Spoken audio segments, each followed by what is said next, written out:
अब सिंचित करने की कृपा करें आदरणीय सांसद जी।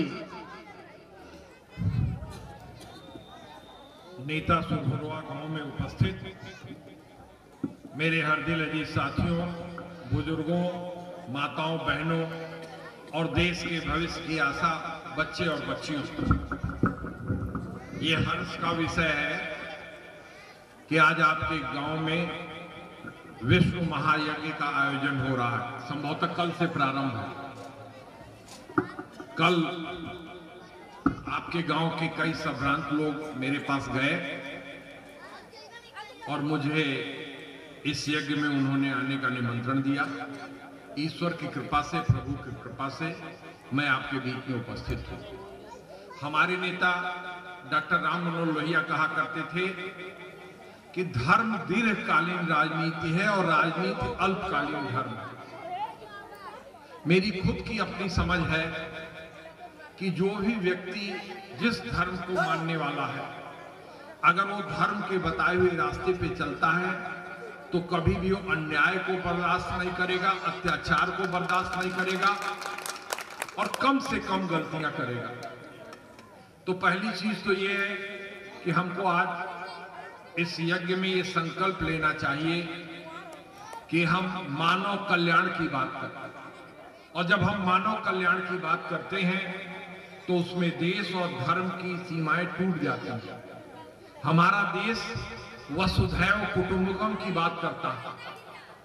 तो जो देश पूरे विश्व में वसुधैव कुटुंबकम की बात करता हो, उस देश के अंदर अगर संकीर्ण मानसिकता उपज रही है तो ये निश्चित ही तौर पे न हमारे देश के लिए अच्छी बात है, न मानवता के लिए अच्छी बात है।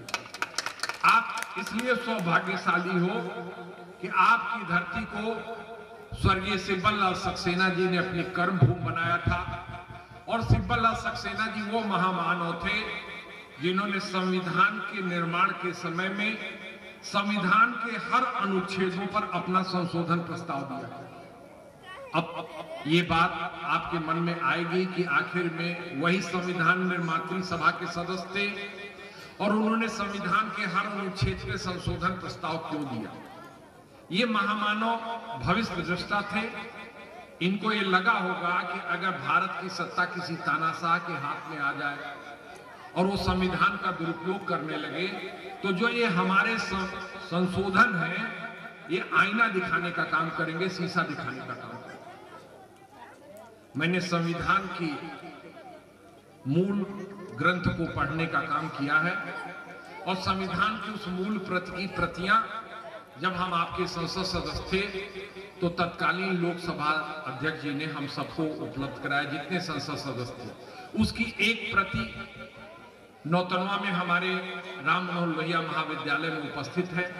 जो भी विद्वानगण उसका अध्ययन करने का प्रयास करेंगे उन्हें अवलोकन करने के लिए हमारे महाविद्यालय में उपस्थित रहेंगे।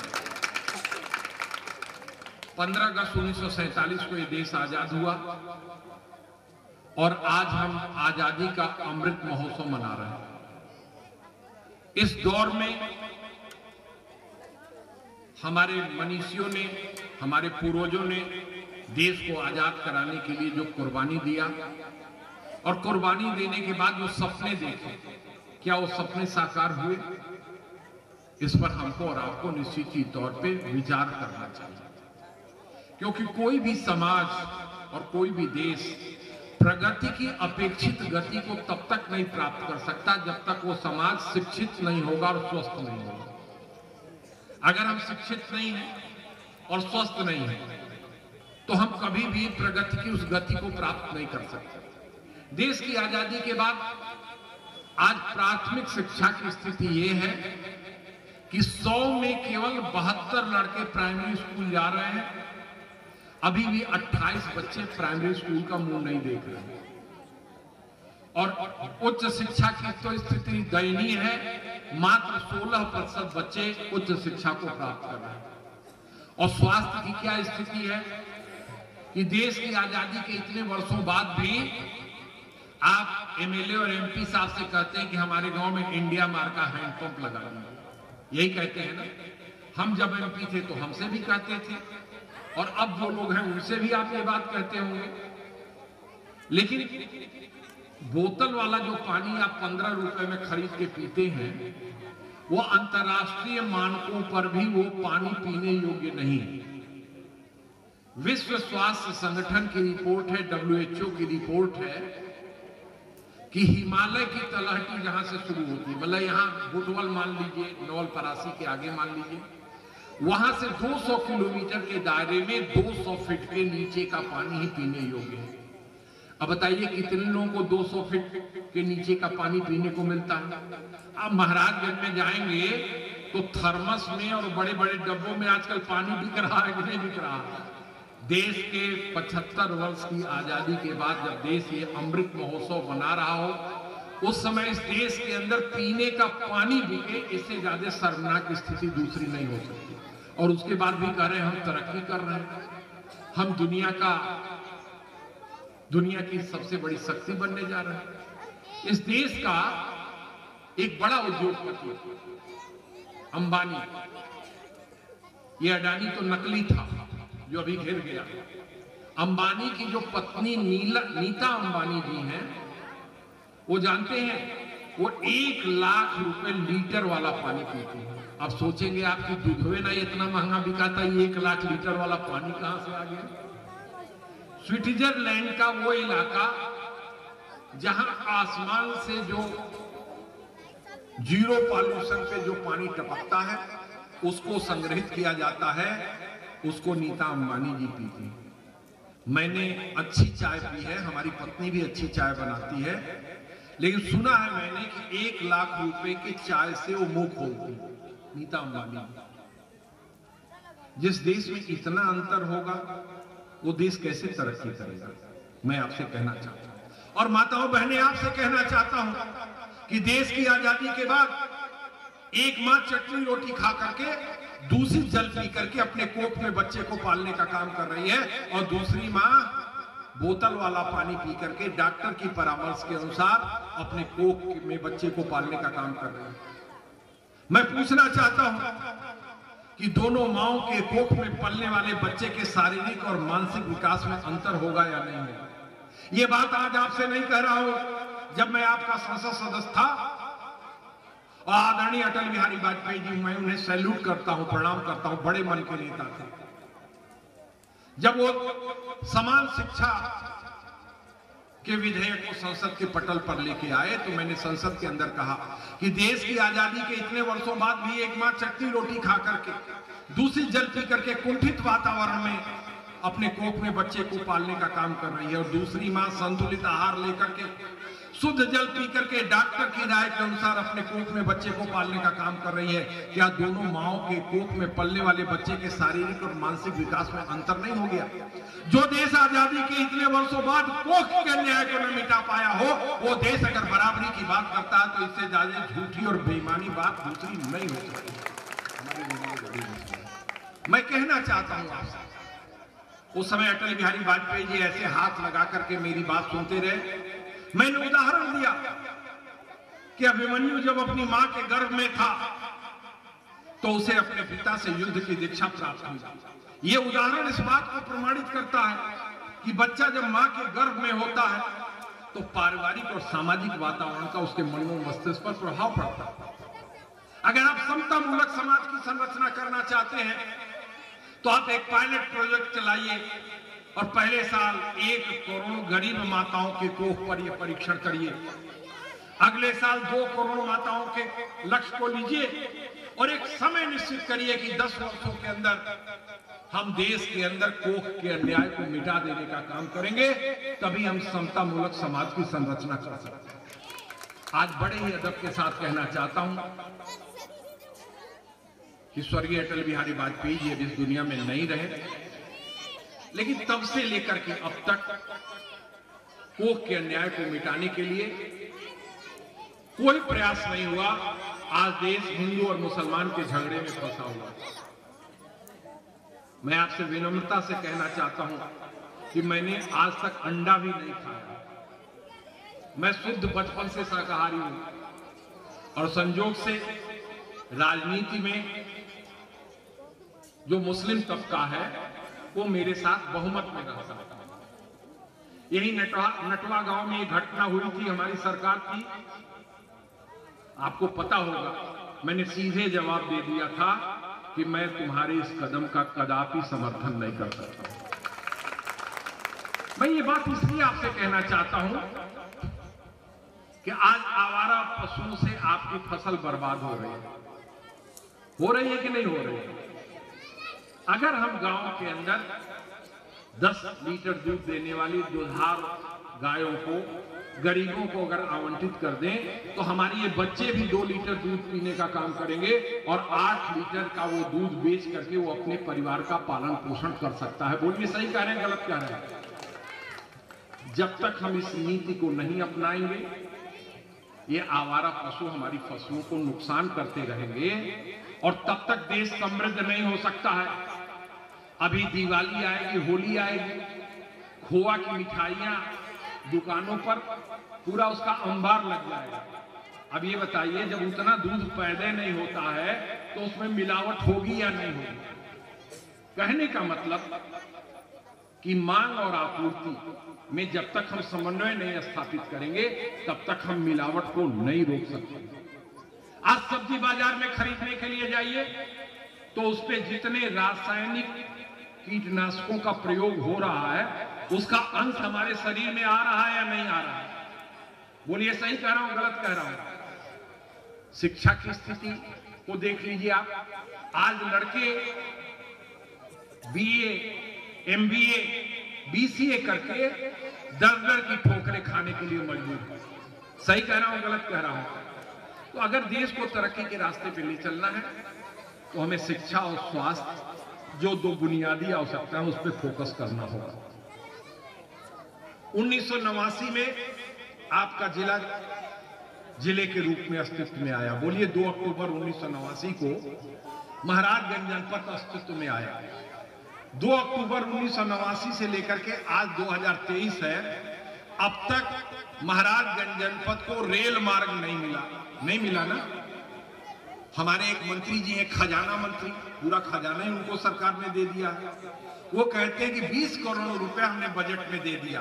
अरे 20 करोड़ रुपए में तो सर्वे नहीं हो पाएगा, रेल लाइन बनने की तो बात दूसरी रही। मैंने जो मोटे तौर पर अनुमान लगाया है कि फरीदा से महाराजगंज में रेल लाइन के लिए जो जमीन का अधिग्रहण होगा उसके लिए न्यूनतम 5000 करोड़ रुपए की जरूरत है, और महाराजगंज से घुगली का जब जोड़ोगे तो लगभग 4000 साढ़े 3000 करोड़ रुपए वो भी आएगा।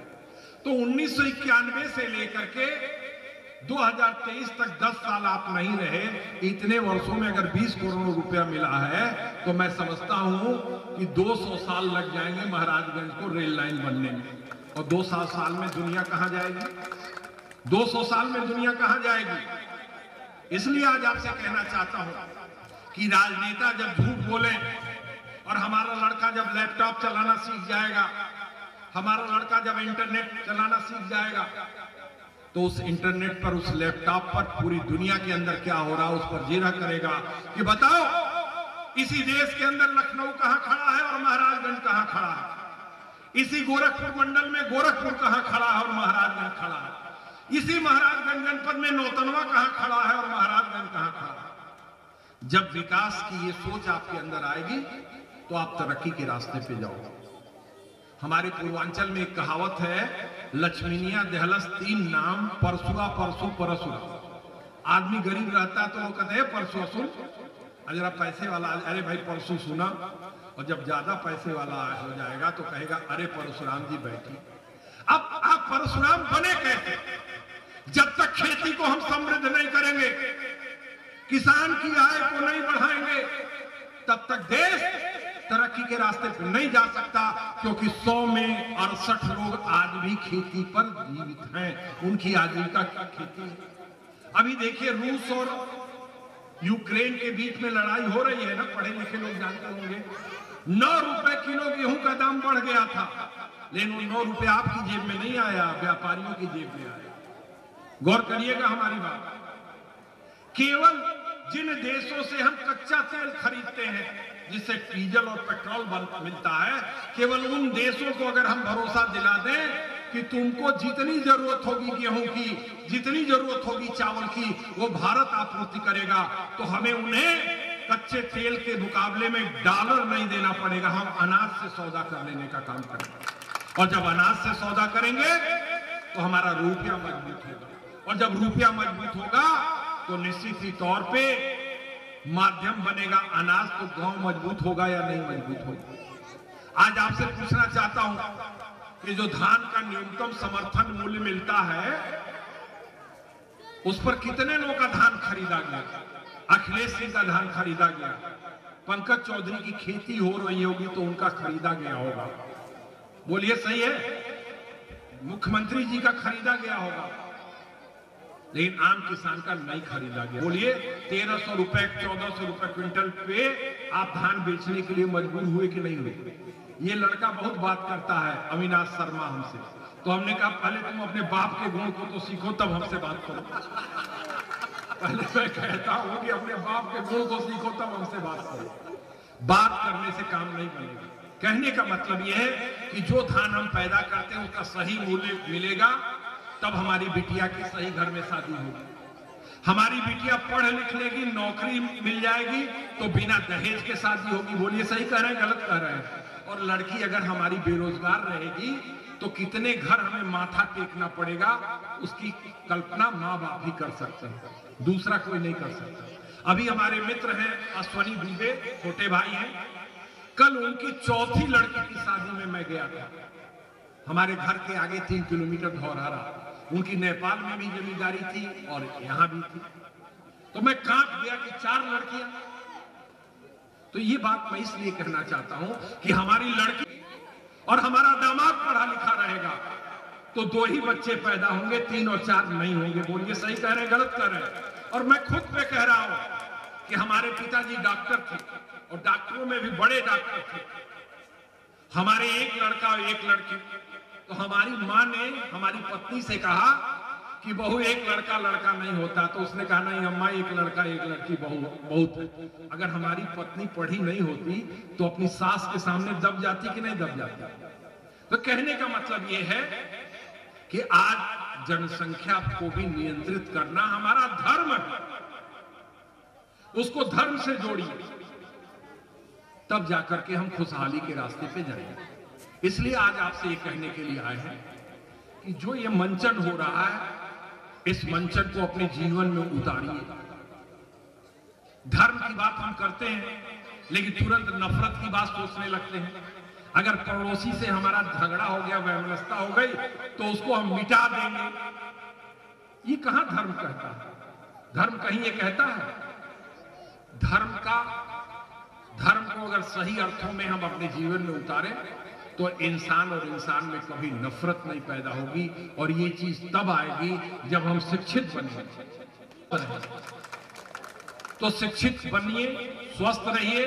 इसके लिए जितने भी राजनीतिज्ञ हैं, हो सकता हम झूठ बोल रहे हो तो हमसे प्रश्न करिए कि नहीं पूर्व सांसद जी आप यहां गलत बयानी कर रहे हैं। मैं इसलिए आपसे कह रहा हूं कि हमारे माता पिता हमको डॉक्टर बना सकते थे, हमको कलेक्टर बना सकते थे, हमको इंजीनियर बना सकते थे, हमको वैज्ञानिक बना सकते थे, लेकिन एमएलए एमपी तो आप ही ना हमको बनाएंगे। एमएलए एमपी हम।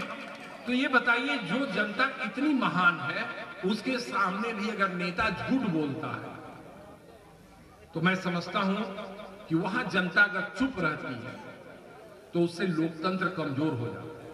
आप उस महान मिट्टी पर पैदा हुए हैं। यहां से 70 किलोमीटर की दूरी पे महामानव गौतम बुद्ध ने जन्म लिया था और गौतम बुद्ध ने अपने विचारों से दुनिया की 1/3 आबादी को प्रभावित करने का काम किया।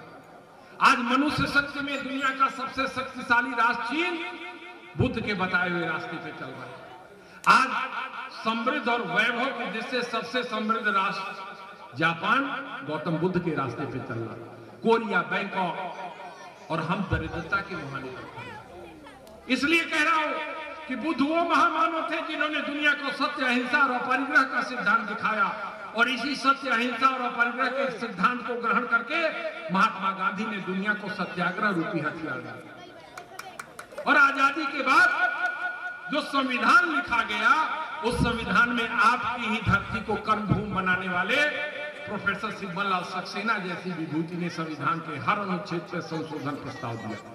आप ही की धरती पर आपने मुझे एक बार चुन के भेजा और सरकार ने मुझे 22 देशों में देश का प्रतिनिधित्व करने के लिए भेजने का काम। इसलिए आपसे कहना चाहता हूं कि जाति और धर्म की सीमाओं से ऊपर उठ करके आप अपने ईमान के तराजू पे जिस दिन वोट डालना सीख लेंगे उस दिन सारी विसंगतियां दूर होंगी। इन्हीं शब्दों के साथ मैं इस धरती को प्रणाम करता हूं और शिव जी के चरणों में नमन वंदन करता हूं। धन्यवाद। धन्यवाद आदरणीय सांसद जी। आदरणीय सांसद जी, आपको ये जानकारी होनी चाहिए कि इस नेता सुरहुआ में आपके छोटे भाई साहब भी, आदरणीय कौशल किशोर सिंह साहब भी हमारे बीच आ चुके हैं। उस समय हम लोगों ने उनसे मैं यहाँ आपको रोक रहा हूँ। वो तो जितने पुजारी हैं उतना पुजारी कोई हो ही नहीं सकता। 100 लोग बैठे रहेंगे, जब तक वो 2 घंटे पूजा नहीं कर लेंगे तब तक नीचे नहीं उतरेंगे। तो उनसे मेरी तुलना मत करिए। धन्यवाद, आपका स्नेह प्यार मिला, हम धन्य हुए। अब हम इस